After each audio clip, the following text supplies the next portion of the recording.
Honored with weather.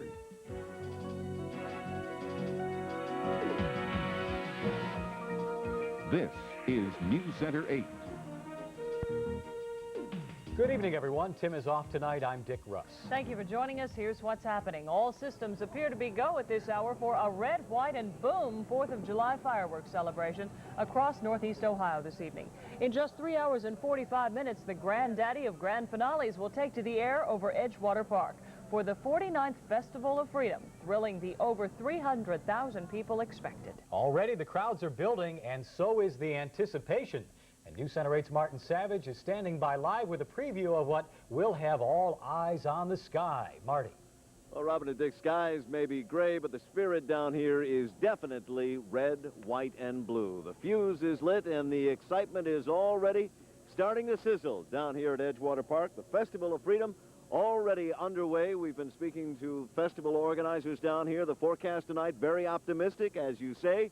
All systems appear to be go for the tremendous fireworks festival that is planned for just a few hours. Already the park is filling up, but maybe it's not quite as full as it normally would be at this hour because of the weather, but for many, you had to be here early to get the 4th going. Elba, how long you been out here? Since 5:30 this morning. Whose crazy idea was it to come out at 5:30 in the morning? The whole family. We do it every year. On the 4th of July at Edgewater Park, the early bird catches the prime spot, or in some cases, the picnic table. The last one went at 6 a.m. And the last one available was down by the yacht club, so we put it on our car and drove it over here. Despite the rain, many folks were out bright and early, staking their tents or grilling their steaks. It was for all the kids we did it. See, listen to them. They're screaming because we didn't have the tent up, right? 350 to 375,000 people are expected to gather for the festival, not surprisingly billed as the biggest ever. 5,000 shells will be bursting in air for a 26-minute show and finale at a cost of $75,000. Like years past, the big blast is all set to music on radio station WMJI, so don't forget your radio. The soundtrack is put together about a month or two ahead of time. I heard it about 3 weeks ago when it went to the fireworks people to start working on it. And it's the thing I like about it. It's a very dynamic show. It's not constant, dynamic sound. There are breaks in it, so it's paced well. But I think people will find it very powerful. That powerful show is what had Dan Todd and family arriving early, blowing off the chance to sleep in on the holiday. Was it worth it? Yeah, it was worth it. It was worth it.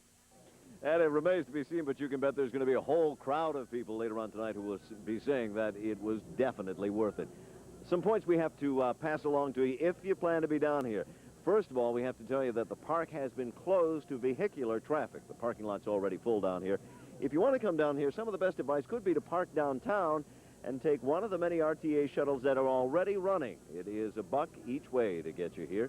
There is parking in and around the area if you like to walk, and that walk will probably be a long one. The fireworks begin at 9:45.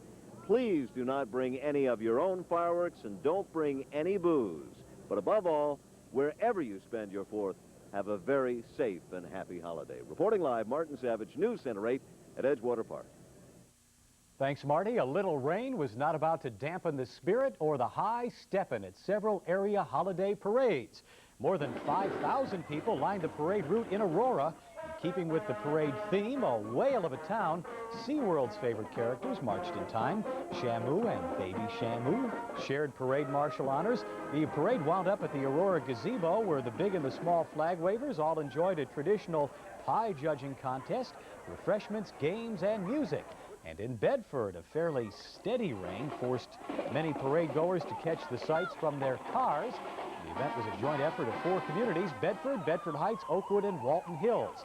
The local officials and fire trucks joined that juggling unicyclist, the Revolutionary Guard, and several other floats and bands to give the onlookers some 4th of July memories they won't soon forget. Well, the biggest parade this 4th of July holiday was staged in the West Park area of the city. More than 100 units joined in the 22nd annual event that included everything from clowns to crazy cops. News Center 8's Bob Sermonera was there and says today's soggy weather didn't stop the show.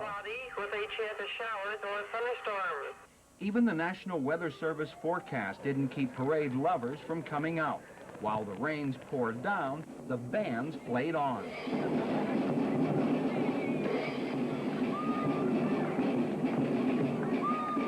But not all the bands could weather the weather. Some chose to ride out the storm. Also billed to pedal along the parade route were Mayor George Voinovich and his wife Janet. But His Honor decided